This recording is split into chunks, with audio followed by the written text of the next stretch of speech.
Здравейте, приятели! Отново сме на обект на фирма DAT17 и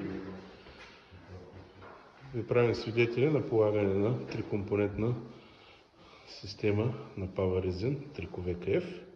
Изпълнена е саморазливна завазка, която е прешлайфана. В момента ставате свидетели на първи слой полагане на епоксиден грунт Power Resin Reform A72.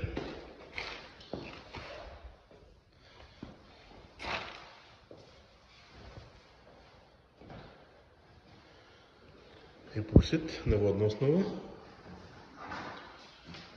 Полагаме разбъркания грунт и поръсваме с кварцов пясък.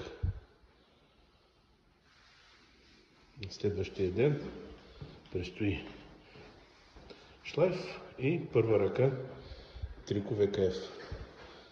До нови срещи! Ето отново се включваме от град Бургас. Полагане на трикомпонентна епоксидна система TricoVKF на Power Resin. Не знам дали се вижда.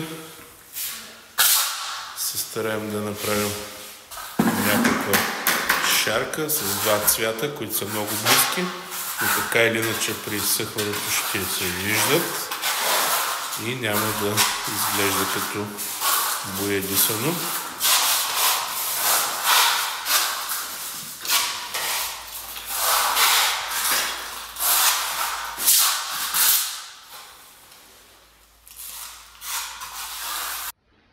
Предния път станахте свидетели на полагането на епоксидния грунт, след като той е обработен, прешлайфан с минът с прахосмокачка. Вчера нанесохме първия слой в цвят на трикомпонентния състав TricoVKF на Power Resin. Днес в твърдилия пот беше прешлайфан.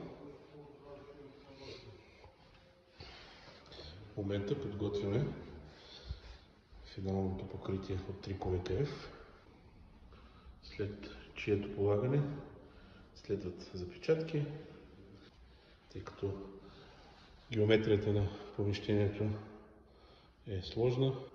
Сме се застраховали, за да не напука, сме оставили работни фуги, които ще бъдат обработени с уплътнителен състав PavaSeal.